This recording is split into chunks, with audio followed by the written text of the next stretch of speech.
far as the things being collected, I don't have personal knowledge. I know that we have been collecting debris that you would expect to see from a plane. Okay, anything about the victims? So the question is about the victims.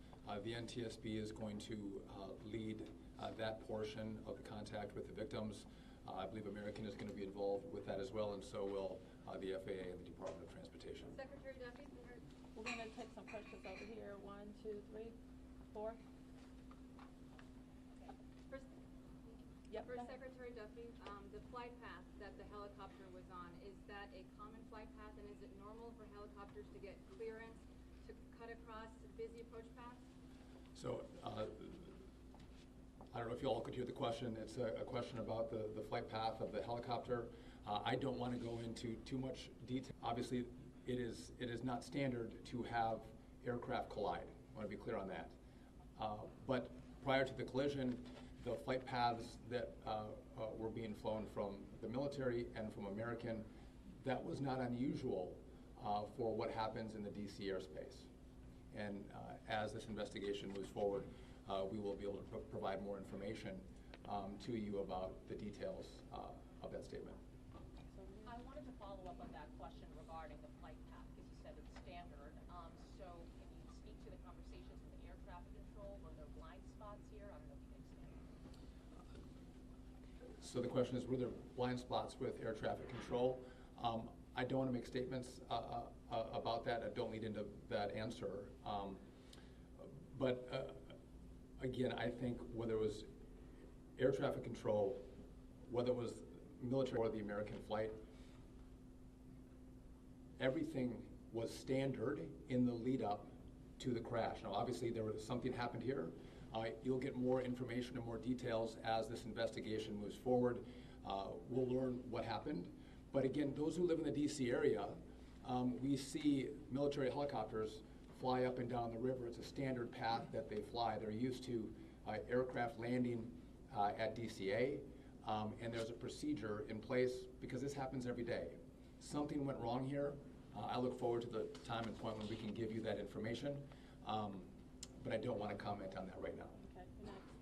Senator Kaine, Senator Warner, you all have been, very vocal about your concerns about busy runways here, air traffic. I know it's still early in the investigation. I'm just curious, any steps that you all plan to take to address that? We have raised this issue continuously. We've got very busy airspace. I think we will ask questions, but at the appropriate time. We are in this period right now where families are still being notified. We're trying to figure out what happened.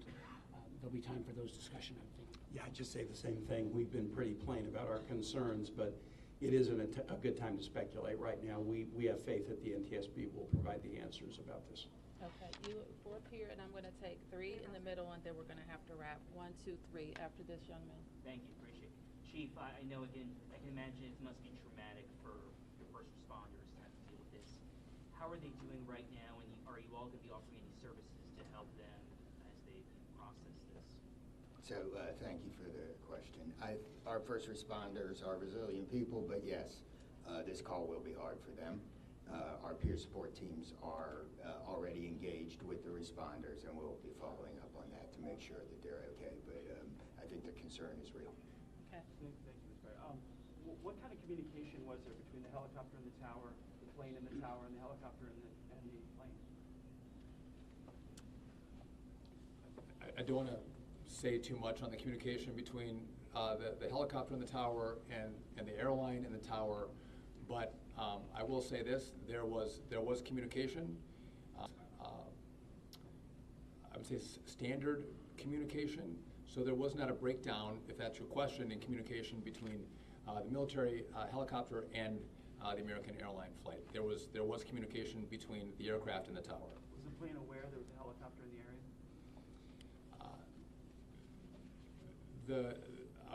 I would say the helicopter was aware that there was a plane in the area.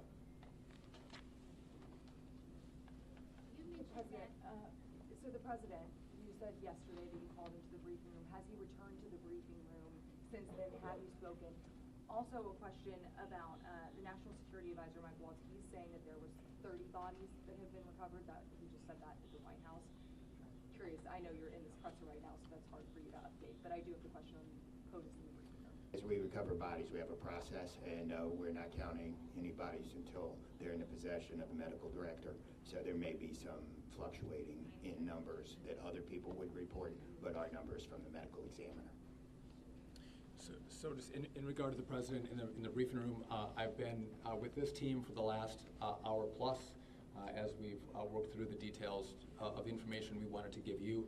But it is my understanding that either this morning he was going to be in the Situation Room, or the Situation Room is obviously briefing the president. He has been kept in full appraisal of what is taking place. Okay, last to you, and you ma'am, first.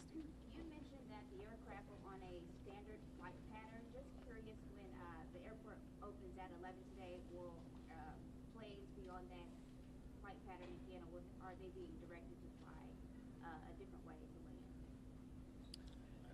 Jack, do you want to mention it? Okay. Well, I mean, safety is paramount, and I don't have that information quite yet from the FAA, so I don't want to provide an information I don't want to provide an answer or inaccurate information on what routes will be flown out of DCA. Okay, last one. Two questions really quickly. What do you know about the experience and history of the pilots of both the American Airlines plane and the Army Black Hawk helicopter?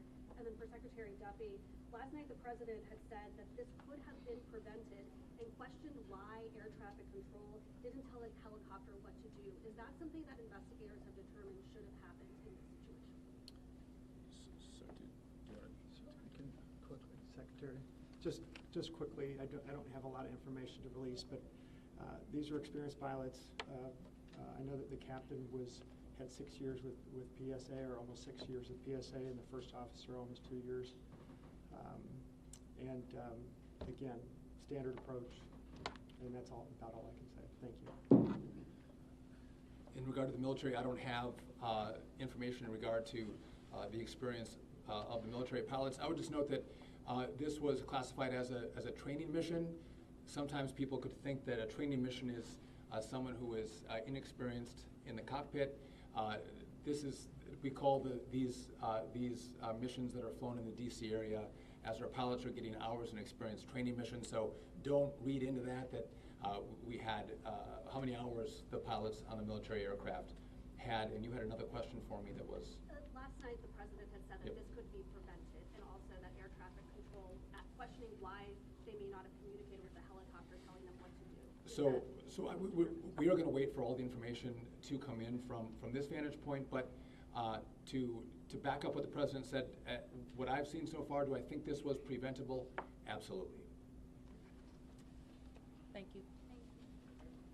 Is there an acting FAA director? Thank you, everyone.